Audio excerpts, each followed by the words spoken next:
होऊ शकते आणि त्याचमुळे स्थानिक पुलाचं पाडकाम करण्यासाठी विरोध सध्या होतोय। आज दुपारी 3 वाजता या पुलाच्या पाडकामासंदर्भात निर्णय घेण्यासाठी बैठक सुद्धा होणार आहे। ब्रिज हा परवापासून बनवणार आहे। म्हणजे आज जे महाजन साहेब आहेत त्यांनी सांगितलं की आता फक्त हे नोटिफिकेशन म्हणजे कसं आहे की डायव्हर्जनचे बोर्ड लावणार, हे बोर्ड लावणार, पण आता एसीबी साहेबांनी सांगितलं याच्यासाठी खास उद्या मीटिंग लावली आहे। इथले रहिवासी जेवढे परेल इलेक्ट्रिशियन रहिवासी लोकांना ती मीटिंग लावली आणि ते MMRDAचे जेवढे इंजिनियर्स आहेत त्यांना जबाब विचारणार आहे आणि फक्त त्यांची एक रिक्वेस्ट आहे की कायदा थोडा हातात घेऊ नका आणि शांततेप्रमाणे आपण विचारणार आहे त्यांना उद्या नाही पटलं तर परत आंदोलन करू। आज आम्ही एवढ्या वर्षापासून इथे राहतोय, आज 60-2-3 पिढ्या आम्ही इथे राहतोय आणि तुम्ही आम्हाला कुठे फेकलं जाणार? आज तुम्ही आम्हाला जो कॉस्ट देते त्या कॉस्टच्या प्रमाणे बाहेर गेलो तर आम्हाला जागा मिळणार आहे। अशी ही जागा सेंटर पॉईंट आहे, सेंटर पॉईंटमध्ये आमचं अस्तित्व परत निर्माण तुम्ही करून देणार आहात का?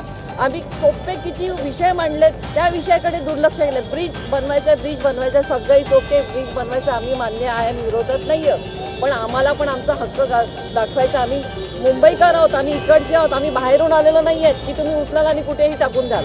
आमचा हक्क आम्ही मागणार आहे। आम्हाला माहिती जसं झालं तसं आम्ही यांना इथले जे सेक्रेटरी वगैरे सोसायटीचे सभासद आहेत त्यांना आम्ही स्वतःहून कळवलं आणि त्यांना आम्ही उद्या मीटिंगला बोलवलेलं आहे। MMRDच्या लोकांना पण आम्ही उद्या बोलवलेलं आहे। उद्या डिस्कस करून चर्चा करून त्याच्यातून काय मार्ग निघतं ते आपण बघूया। आता फक्त आमची